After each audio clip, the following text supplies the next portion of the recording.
Hey, I'm Brody Brazil, and welcome to Teal Town After Dark. That's what it is, ladies and gentlemen. Teal Town After Dark. Oh, my. Hey, now the Sharks pick up their first regulation win versus the Anaheim Ducks, 4-2. We got to like it, and I really hope you guys enjoy the graphic that we're throwing up. There is no love lost between these teams except between Getzlaf and Melker Karlsson. Thank you very much. What's going on, everybody? Oh, this is a good one. This was a good one. This is one that the Sharks needed in a big way, in a big crapping way. After coming in, both teams coming into this one 3-game skids. But you got to feel a little bit, maybe just a scotch for the Ducks. 4 straight losses now for the Ducks, all in regulation. The Ducks scoring a total of 4 goals in those 4 games. So what you going to do? He hate me. Nobody hates me. No. They hate me because they ate me. They hate me because they don't have this beautiful background. Anyway, let's get into it, guys.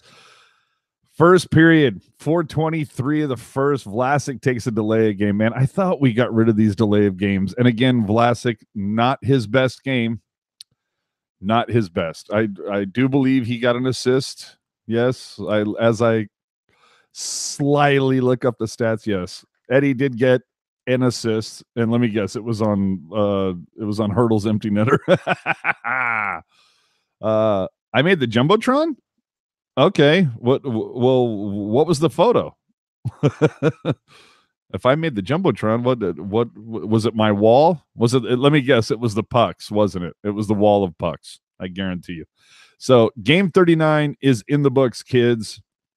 The blender, the PD blender, was souped up tonight. Hurdle starting in the pivot from the get-go, which is, oh my Lord, Jessica already starting off the super chat. She has laid down the gauntlet, people.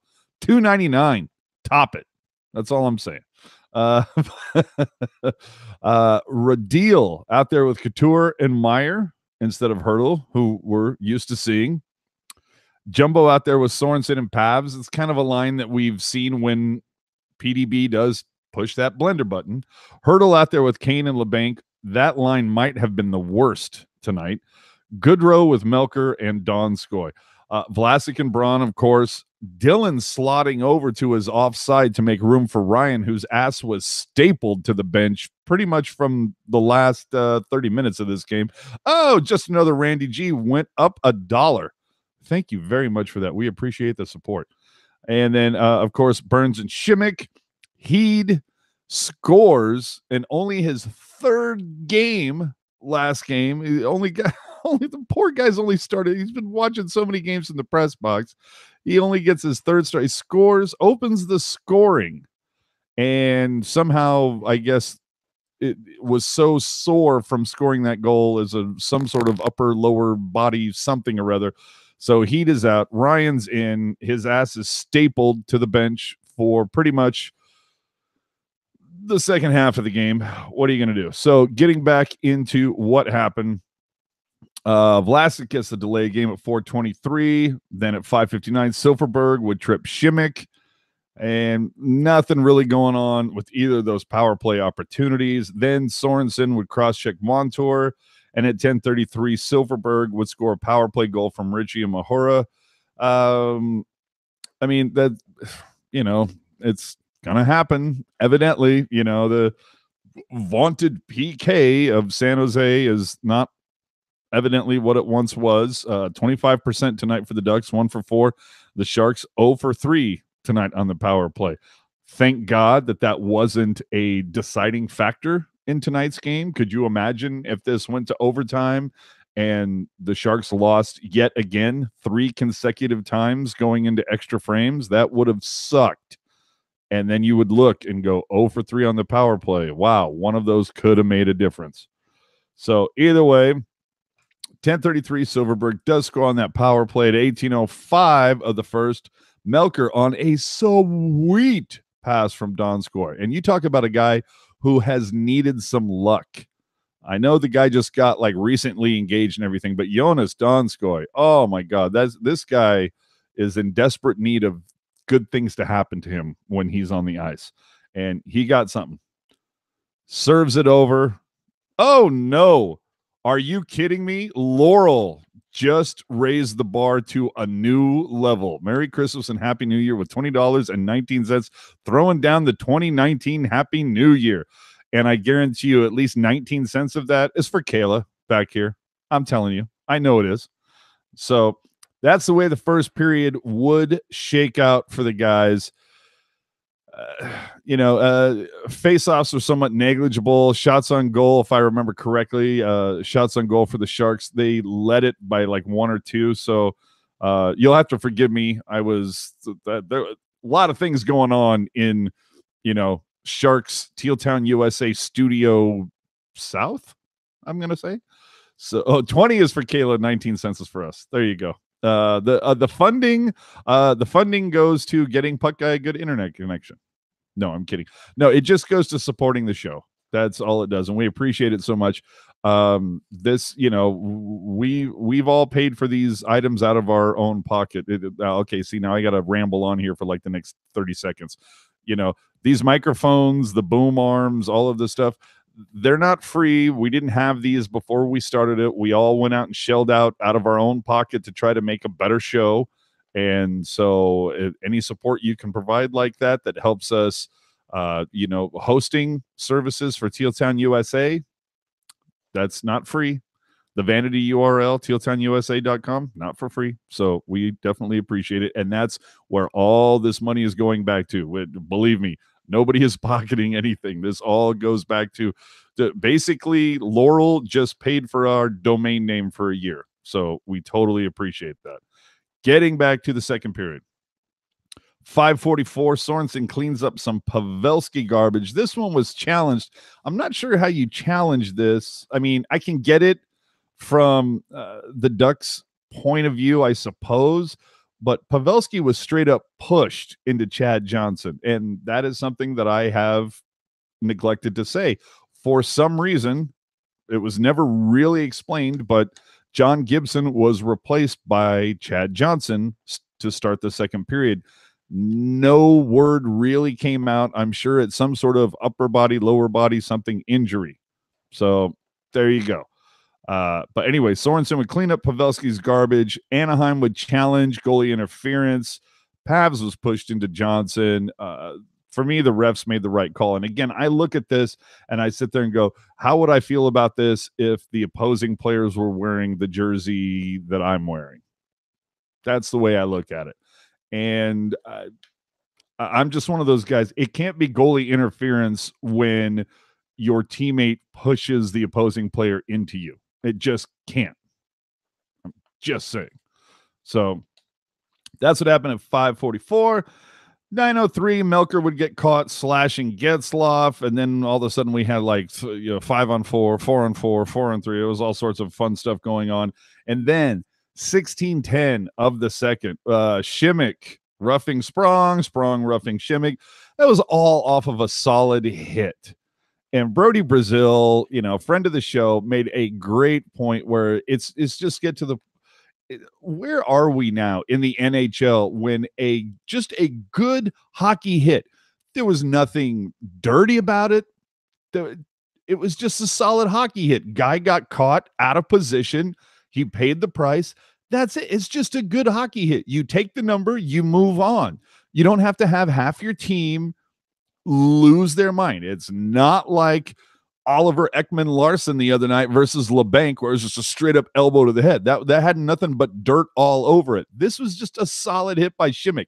It's a clean play. But of course, everybody has to lose their minds. But whatevs. Just another Randy G. Kind of like the EK65 hit, but whatevs. Yeah, I completely agree with you.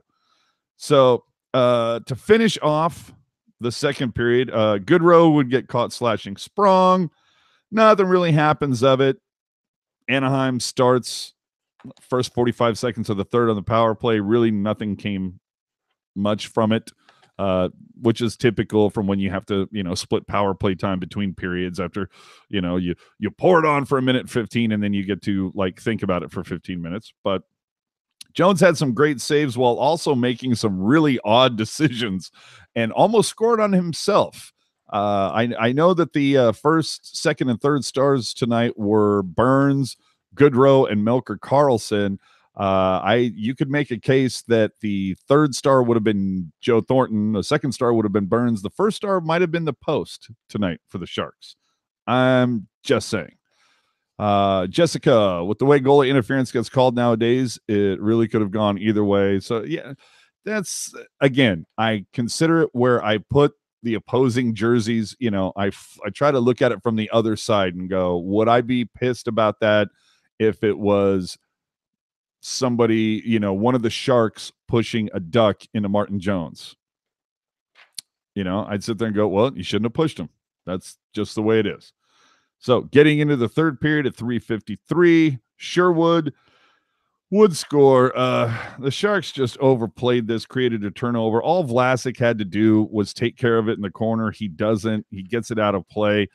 Again, Vlasic with more suspect decisions. I know he got an assist on, I believe it was Hurdle's empty netter. I still don't know what in the world is going on with Vlasic. I really don't. But at 10:21, Burns in his 1,000th game would get the game winner from Dylan and Goodrow, only the fourth Shark in history to score in his 1,000th game, joining Patrick Marleau, Joe Thornton, and Gary Suter. Was that so 12, 19, and 20? It's good company. Bizarrely enough, foreseen by friend of the show, Brody Brazil. Go check his Twitter. He called it that Burns would get the game winner in this because it was his 1,000th game. 10:21, Silfverberg would get called for unsportsmanlike. Again, the Sharks power play, not the best. Somebody needs to be held accountable for this. And then at 19:44, of course, Chad Johnson gets pulled. Hurdle throws in the empty netter. Third assist from Goodrow. Goodrow with 3 points tonight. That bottom line looking very good. Wait, is AJ really the only one on air? Yeah, you got a problem with that? I'm the only one on air tonight. Oh my God, who the hell cares? That's all I'm saying. So tonight for me, the Thornton line, hell yes. The Hurdle line. The Hurdle line with Kane, LeBanc. Not the best. Not the best. We'll see if PDB decides to roll with Hurdle at the pivot coming up versus Edmonton and Calgary. I can't imagine why. And we'll I don't know. We'll see how other things shake out. I really liked Tim Heed's game, and I know that once Karlsson's back, of course, there'll be no room for him, but I enjoyed what Tim Heed. I thought Tim Heed was a very serviceable replacement for Karlsson. Obviously, not has 10% of the talent that Karlsson has, but still, Tim Heed, incredibly serviceable. It bums me out that he doesn't get more time, but I understand, the pecking order, if you will. At this point, though, why the hell is Joakim Ryan still on this team? If you're going to staple his ass to the bench, give him, last time I looked, it was at 6 minutes, 6:05. Yeah, so his ass was stapled to the bench for essentially 6 minutes into the second period. And then you got Burns, 29-15, Burns playing half the game. I mean, yeah, I guess you get that for your 1,000th game. Vlasic at 24-56, along with Braun, 24-48. So that obviously matches up. Šimić getting out there for second under 17. You got to feel for Yoki. You do a little bit. Just a scotch, if you will. The thing that actually kind of shocks me tonight, Donskoy getting only 7 minutes. I'm not totally surprised by that. Yes, he did get a great assist on what goal was that? I had it written down. But Donskoy got a really nice assist on Melker Karlsson's goal for the opening goal.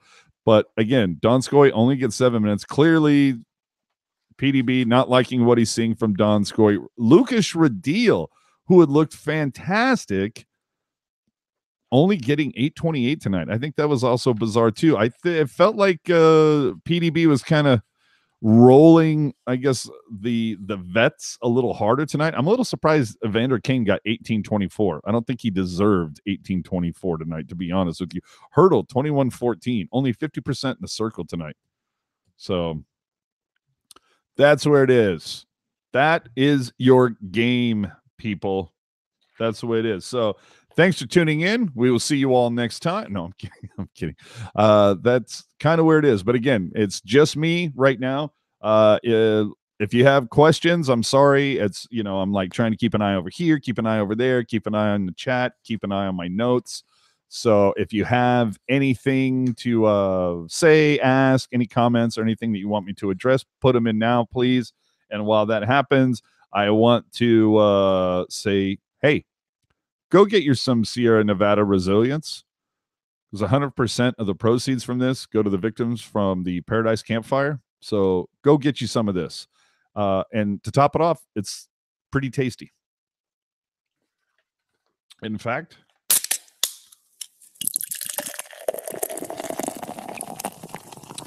it's damn tasty. Stop trying to make Hurdle a center. Keep him at wing. I could not agree with you more. I don't know why they aren't learning from this. It's Hurdle is clearly a winger. That's what he needs to be. So leave him there. Wonder if they decide to waive Ryan at this. Oh, no, he's not going to get waived. Ryan will not get waived, because if he gets waived, he'll get picked up by somebody, and then everybody will dump all over Doug Wilson for not getting anything for him. So you got to at least get a pick, whether, sixth rounder. So you have to get something in return to let him go, kind of like how you let Ryan Carpenter go to Vegas. No, the fans are they're gonna have an issue with that. How do you decide which sweaters will we place in the background of every episode? I just went with who scored tonight, and I don't have a Milker Carlson jersey. What are you gonna do? So sue me. So that's why I went with these. Had Pavelski scored, you would have saw Pavelski over here. He's worth the pick. I do think that Ryan is worth the pick. I think part of it has to do with PDB just doesn't have a lot of faith in him, and it's so bizarre because there was a good amount of faith last season. We saw how he filled in for Paul Martin, and he was kind of Wookiee Whisperer Part 2, and it was working really well. And then for some reason this season, I don't know if it's the addition of Erik Karlsson kind of threw a weird monkey wrench into the mix, has people thinking about their games. I mean, look at Braun and Vlasic. Not their best season by any stretch. So Ryan was very effective at limiting scoring chances tonight. Liked his game. Well, evidently PDB did not. Don't know what to tell you. Would have liked more Ryan, a little bit less of Vlasic tonight. Can't say that I disagree with you, sir. Cannot say it. Vlasic again on the second power play. PDB is going to do PDB things. I think that's what it's going to be. I'd like to see he'd get some reps with Vlasic. That could be interesting. Vlasic on the power play is a travesty. I don't know that I'd call it a travesty, but there are definitely, I think the Sharks have better options by every stretch of the imagination. But let's talk about some of the good things. I mean, that Šimik hit was fantastic. How much do you enjoy Šimik right now? What is this game like if Karlsson is not suspended? You got Karlsson out there with Dilly, you got Vlasic and Braun, but I'm guaranteeing you Šimik is getting a hell of a lot more than 6 minutes versus Ryan. You should know Dave is on the fire to board train. It's I get it. You feel good, you feel bad some days. How long do we have Pickles? I think it's right around 6 or 7 more seasons. I mean, this guy Vlasic has to be having off ice issues. That's all I can say, because it's clearly, I don't know why his head is not in this game right now. It's just weird. Šimik just relishes it. Yes. Kind of a little reminiscent, like a smaller Kyle McLaren, just, a guy that just loves to go out there, play some good hockey. But when you can throw the hits, you throw the hits, finish your checks, make sure guys know when you are on the ice. You still play the game clean, but when you can get the big hit, you lay the big hit. You don't shy away from it. That's what I love about Šimic's game. I'd like to see the Braun Vlasic pairing broken up for a few games. Okay, so but who do you pair them up with? That's what I want to know. So since Hertl isn't a center, split the Joes, right? I'm not a fan of Jumbo and Pavelski together. I mean, why do you want to put two slow guys out there together? I like Jumbo, Sorensen, and LeBanc. I like that line. I just think it needs a little more play. Šimic is the man. Yes. Get Jumbo Pavs as the other centers. I mean, Couture, Jumbo, Pavelski, Goodrow. There you go. I'm fine with that. I am more than fine with that. My Ryan comment wasn't about fire to board. Literally had only one high danger chance compared to 3-4. Give me that. Racist fan asks, was the ice garbage after the Kuhre game? Of course it was. The ice is garbage no matter who plays. It's San Jose. What are you going to do? We just can't have nice ice. It's just part of being in the Bay Area. I mean, ask Arizona, ask Tampa Bay, ask the Florida Panthers. There are just some teams that cannot have nice ice, and I'm sure that the Kuhre chopped the hell out of it, and they're fantastic. Somebody help me out. It was a victory. Was that a 3-1 victory? 3-2 victory today for the Barracuda? I watched it, but I was also doing other things. But anyway, yes, Lacy, it is only AJ. I'll get set up. No, we're cool. See you guys later. I'm kidding. No, Kevin, go ahead, jump on. Because I know that Kevin did, in fact, spend his lunch hour at the tank watching some Barracuda, so it would be cool to have some little talk about the Kuhre. 3-1. Yes, okay. I thought I was right. Yeah, Colorado Eagles go down. Colorado scored first in that one, and the Kuhre would come along. If I remember correctly, I do believe that Perron had the tying goal for the Barracuda. And right now, for those of you that want to bake the noodle a little bit, there was a player that came along on that deal with Erik Karlsson. Who was it? Francis Perron. You know who has more points right now than Erik Karlsson? Francis Perron. It's just fun how things work out. Perron, Wood, and someone else. Yeah. And you know what? And I had it written down somewhere. But anyway, yeah, I remember Kyle Wood getting that game winner. That was nice. Does Kevin have the key to the studio, or does it need a link? No, he's got the link. He has the link. Wait, we got to talk Kuhre with that. I'm sorry. Latunov, that was it. Yes, Latunov got that last one. So there you go. Hi. Roy Summer will be coaching the AHL Pacific Division All-Star game, which is pretty cool.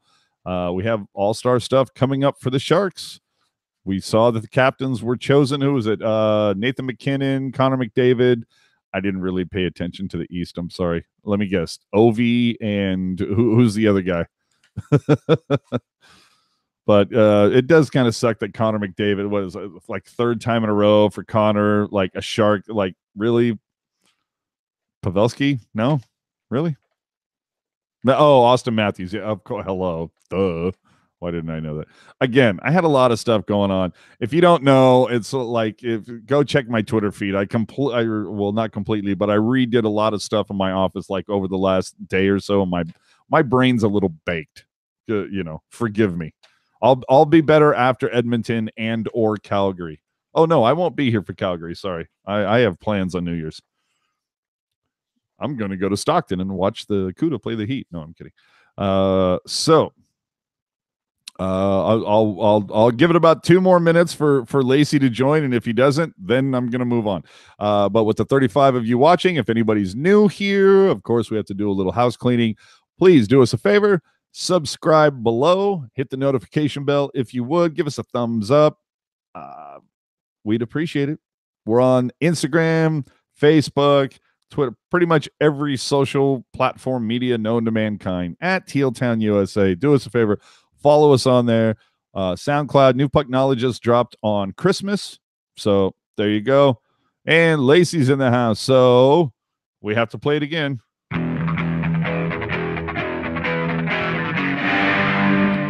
So were you there? Did you spend your entire lunchtime there? I mean, did you catch the whole game, or was it just like, a period and a half? Hey guys, well, I'm Kevin Lacy. I was able to join the game for the first period, and then intermission hit, and I basically had to stumble off back over to my work, where I watched the rest of the game on AHL.TV. I mean, worked the rest of the afternoon. Oh, so. Dude, Dave B. Pilot ain't messing around. AJ, Kevin will be there in a minute. He's putting on his makeup. Yeah, Kevin has to be camera ready, people. Yeah, I was literally like, I think I'm going to put in my teeth whitening trays and call it a night. And then I'm like, let's check out after. Oh my God, AJ, let me help you out, brother. Yeah. Even though you're doing just fine. Oh, I thank you. And what do we got coming up for that? So, it's so weird, man. Okay, so the goal's on the 30th, and then it's so bizarre that the same night that the Sharks are playing Calgary, the Kuhre are playing their affiliate, the Heat. That's just really, really weird to me. And they've done that like every year. I'm pretty sure this is some kind of arrangement they have with the Flames, because I know that every other year that the Barracuda have been in existence, the Flames brass have come out from Calgary to watch their entire organization on both games. So I'm imagining that's kind of why it's happening again. I think it's just a thing. So I like it. Oh yeah, totally. I mean, the Sharks could never do that in Worcester. I mean, no, but it would be fun. Like, if there's times when like the Sharks are playing the Kings, yet the Kuhre playing the rain or so, like, it'd be so cool if they could come up with a few of those where they could kind of sync that up. Yeah, for sure. But yeah, the game, surprisingly decent crowd for a Thursday 1:15 start time for the Barracuda. I'd say there were about 1,200 there, which 2 years ago today had the lowest total I believe they ever had against the Charlotte Checkers, which was somewhere around 130 people. So, hey, that's progress. Nowhere to go. What up, my friend? No, but yeah, I mean, it was a good crowd again for a Thursday afternoon, and unfortunately, I got to see the only Eagles goal of the game, but in person. But thank you, San Jose Barracuda, for attempting to get me off work for the rest of the day. I appreciated your tweet. If you didn't see it, follow at Kevin Lacy 22 on Twitter. That was very nice. Well, and we have the 3 goals. We have gifts of the 3 goals from the Kuhre on Teal Town USA Twitter. Awesome.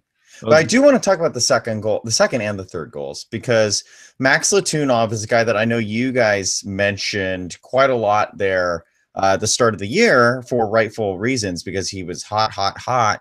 And today, a lot of speculation about him battling Gambrell and Charchi and Suomela for a center. Exactly. But today he scored his first goal in 17 games, and I know.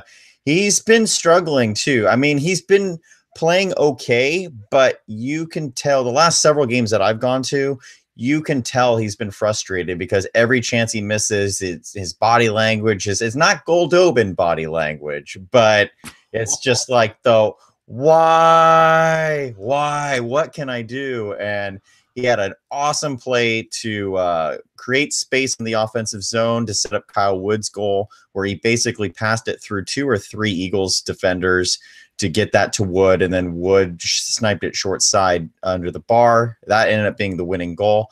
And then the insurance goal was Lutunov's goal, where he made a great play, basically an outside-inside deke. It ended up getting blocked, hit a body, and ended up coming right back onto his stick, and he finally buried it, made that 3-1, put the game out of commission, because the Eagles were lifeless there in the third. So it was a fun game to watch. It was a fun game to be partially at.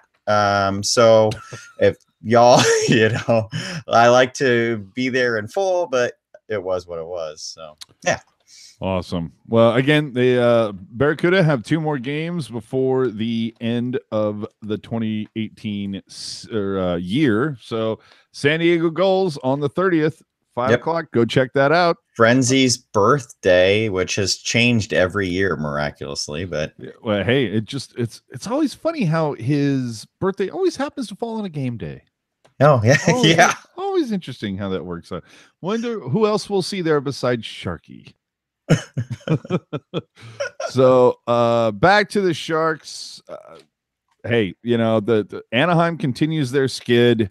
The Sharks stop theirs miraculously enough, and now the Sharks begin another very short road trip at Edmonton, at Calgary, at Colorado before coming back to a 3-game homestand to host the best team in the NHL. But hey, no matter what happens, you get an Owen Nolan All-Star Game bobblehead. Heck yeah. That's what I'm going for. A win would be nice, but I'm going to be honest. I'm going for that damn bobblehead. So, and Owen Nolan was in the house tonight, and he was wandering around meeting with fans on the concourse. I guess maybe trying to the Sharks or Kuhre? The Sharks game. Oh, so you were at the game tonight too? I was not, but I know people who were, and they got to meet him on the concourse and take photos and whatnot. So yeah, kick ass. What were you able to watch the Sharks game tonight? Yeah, I watched parts of the game. I know the Sharks were a little sluggish, but as I always say, as long as you're trending upward, what's up? I'm just going to say, okay, so about tonight's Sharks games, Kevin Lacy, your thoughts. I always say if you're trending up as the game goes along, probably 80% of the time you're going to win. You'd want it to be 100%, but sometimes you just have bad luck. Hey, the Ducks know about bad luck tonight, but they didn't play well enough to win, and I thought the Sharks did. And coming out of the break, that is what it is. On the broadcast, they talked a lot about the Ducks being in travel mode today, kind of probably set the tone, so they already engaged from the trip up, maybe, versus the kind of lay around all day at home style the Sharks probably had. Nevertheless, I like how the Sharks trended up in the game. What a shot by Brent Burns. Amazing shot. So it was really just, I don't know. I thought it was a fun game to watch. A lot of speculation around that. Did it go off the net? Did it not go off the net? I don't know. A lot of people talking about that this game was, or at least that goal was controversial. And let me just nip this in the bud. I'm seeing it in the chat right now. Is that Owen Nolan bobblehead game still scheduled at 8 p.m.? The 8 p.m. start is wow. 8 p.m. is redonkulous. Let me just put this to bed for like the bazillionth time. The reason why the Tampa Bay game is at 8 o'clock versus the normal 7:30 start time is because the NCAA championship media day, because the NCAA football game, the championship game, is being held at Levi's. That's media day for that, and they're holding it at SAP Center earlier that Saturday. So that's why they had to push everything back 30 minutes. No, Owen Nolan is not getting his jersey number retired. None of these other speculations. It's merely because it's NCAA football media day. That's the only reason. Tell a friend. Share it with the world. I thought it was because the Lightning needed to boost ratings in the 11 p.m. to 2 a.m. time block. Right. But you would think. So joining us, of course, you see him down there. You know him, you love him. Well, some of you love him only because it was his birthday yesterday. Oh, thank you. But Sharky loved him today. Perhaps a little too much. I've seen the photos, people. Oh, jeez. No, go ahead. It was fun. It was fun. I appreciate Sharky coming out and trying to bite my head off as usual, but definitely got the goodie bag, which I think you got earlier in the season. So that's going to be blown all over the house in the next couple of days.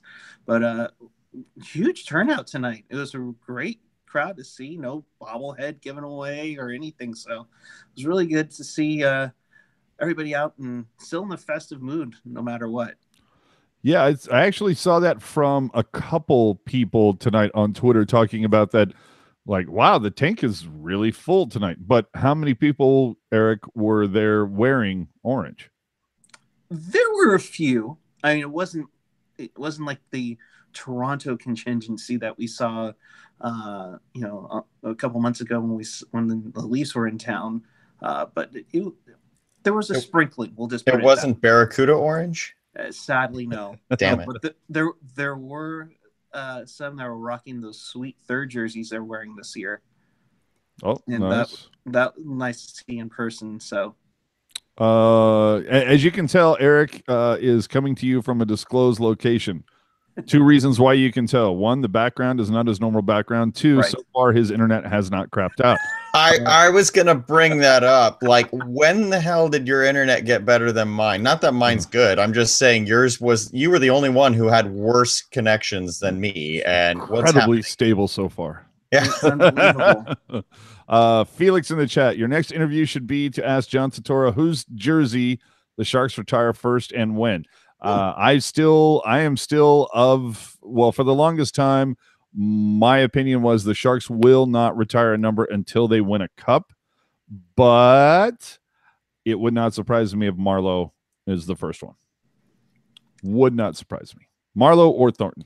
Yeah. For the longest time, I thought it would be Nolan, but I'm going with either Marleau or Thornton. I think that's who it was. Did anyone get Erik a new internet connection for his birthday? Crying out loud. No new internet connection, but I do have a new mic setup that I can't wait to show off in the very near future. We know he's at a motel. But the one thing that we definitely know is that it's not in Winnipeg. Oh, I'm just saying. Just saying. Whoever retires first. I don't know if that's necessarily the case. I don't know that that's necessary. You can make a case for Nabby, sure. But Nabby was here for like a decade, 11 years. Marleau was here for damn near 20. So Jumbo may play into his 50s. That's true. It might not happen until 2030 something. Yeah.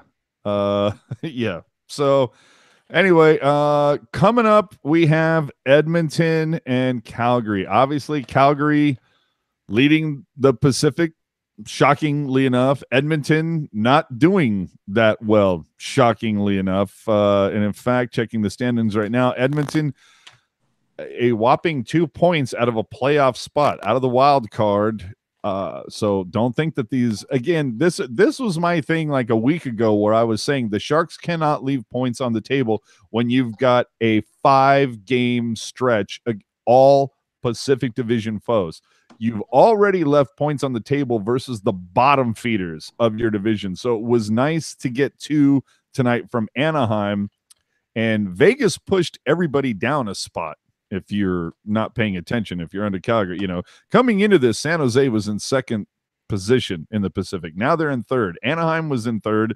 Now they're in fourth because Vegas won tonight. And with that, oh my Lord, that must mean I have the goddamn common courtesy to give him a reach around. It's time to talk about games that happened around. We're going to reach around the league and find out what else happened tonight. Hey, now, Darcy Kemper getting yet another start. What has happened with Aiden Hill? What is going on with the goalie situation in Arizona? But the Kings, victorious again. Is that not their third in a row? Winnipeg, the Sharks, now the Coyotes. What's going on with LA? Have they figured things out? The Golden Knights, I thought. We'll get to them. But the Kings over the Coyotes, 2-1. The Kings all of a sudden pouring it on, just a scotch. In fact, let me check their run. 3. They've won 3 in a row. Currently 4-4-2 over the last 10. So, and I still don't think they're going to climb out of the basement. But anyway, moving over to the east side, the Devils 5-2. The Devils 5-2 over the Bruins. What? Halak taking the loss on that. Blackwood, a goalie that no one's ever heard of for the Devils, taking the win in that one. Not me. In overtime, in the biggest, most well-known arena on the planet, Madison Square, the Blue Jackets victorious over the Rangers 4-3 in overtime. Lundqvist taking yet another loss. That poor guy. He really should have got out of there when he had the chance. For the Penguins, they are victorious 5-2 over the Red Wings. Murray gets the win. Howard gets the loss. Nothing really. Okay, Brassard and Kessel both got a pair of goals. Maybe that will, although I haven't heard much of this lately, but maybe that will squash the Matt Murray for Jimmy Howard rumors that were going on about a month ago. Maybe just a little. Yeah. But Kessel getting both of his goals tonight on the power play. Can we get Kessel to like coach our power play in like a year or so when Kessel retires? In the nation's capital, the Capitals were victorious over the Canes 3-1. Holtby for the win, Mazarek with the loss. That Ho got the only goal for the Canes. And I only say that because I like pronouncing that name. The Lightning continue to do lightning things. 6-5 in overtime over the Flyers. That's right, ladies and gentlemen. The Flyers scored 5 times versus the Lightning. Vasilevsky, you're good. You ain't that good. Neuver takes the loss in this one. Anything of note? Stamkos had 2 goals. Kucherov had 4 points tonight, a goal and 3 assists. Holy hell. Well, see. I was going to say. I think that game you said 6 goals against for the Flyers. I think that still lowered Neuwirth's goals against average for the season, but I need to check that. Ooh, hey now. And I'm actually not kidding. I think it literally. In St. Louis, the Blues victorious 4-1 over the Buffalo Sabres. Really? Jack Eichel potting the only one for Buffalo on the power play. For the Blues, Jake Allen would take the win, and one of my favorite names in hockey would score the second goal, the game winner for St. Louis, Bouwmeester. I just like saying Bouwmeester. Dallas gets over on the Predators, shuts them out 2-0. Khudobin threw the net at Pecorine in this game. Threw it. So that's kind of shocking. You know, the Stars trying to do something in the Central. We like that. The Flames continuing to do Calgary things versus, the best team in the Central, the Jets, 4-1 in Winnipeg. Rittich beating the hell out of Hellebuck on this one. Johnny Hockey with a hat trick in this one. Booyah. Man, I'm going to have to look at the highlights for that one. That looks like that was a pretty good game. Chicago. Wait a minute. Chicago won a game? This can't be right.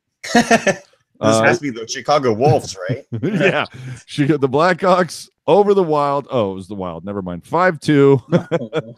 Dubnyk takes yet another loss. Matt Dumba cannot come back fast enough for this team. Patrick Kane with a hat trick and Brandon Saad with 2 goals. Kneel before Saad, you will. The Vancouver Canucks, of all people, have won a game. They certainly did.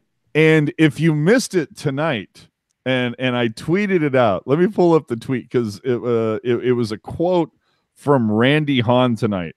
And look, I'm not trying to say that like Randy Hahn is like trying to stir the pot by any stretch of the imagination, but it was still a fantastic comment tonight. God, where is it? It was, I'm so pissed off that I had it right on my phone earlier, and all of a sudden it seems to have disappeared on me.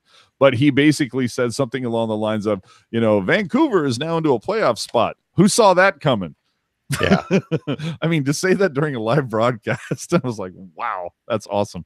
Markstrom gets the win for Vancouver. Koskinen takes the loss. It makes you wonder who the Sharks are going to see on Saturday. Will it be Talbot? I was about to say the same thing. Koskinen has been getting a lot more starts than I thought. Goes to free agent at the end of the year, right, Kev? I believe he is, actually.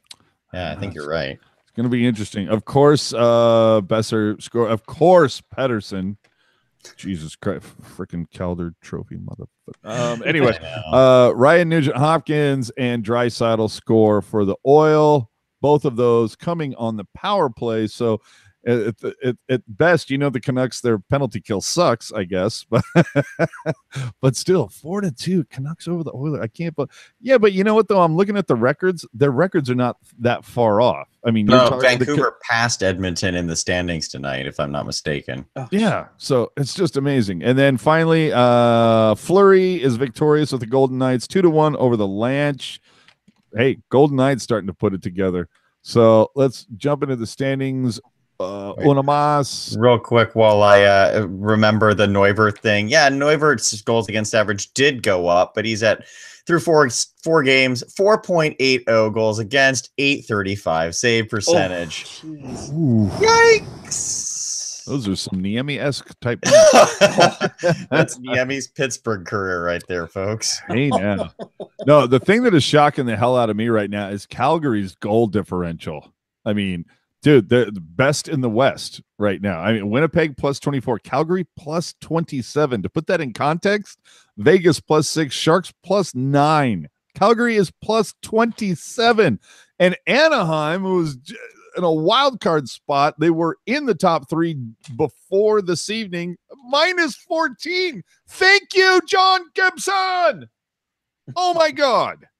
But anyway, Calgary 3 points ahead of Vegas now because Calgary won, Vegas won. So 49 points with Calgary, 46 with Vegas, 45 for San Jose, and falling in the wild card, Anaheim at 43. Oh, you were incorrect. Dallas is at 41 on the wild card. So Vancouver is still on the outside looking in.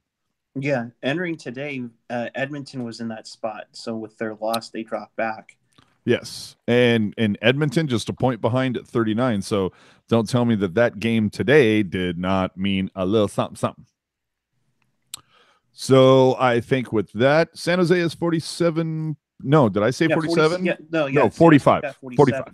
40. But they should be 47.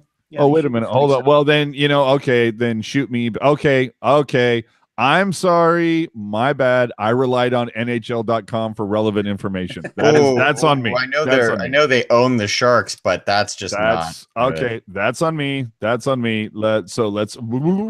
okay. We rewound. Calgary at 49 points, San Jose in second at 47, Vegas in third at 46, Anaheim at 43, Dallas at 41, Vancouver and Edmonton outside looking in 40 and 39. So, okay.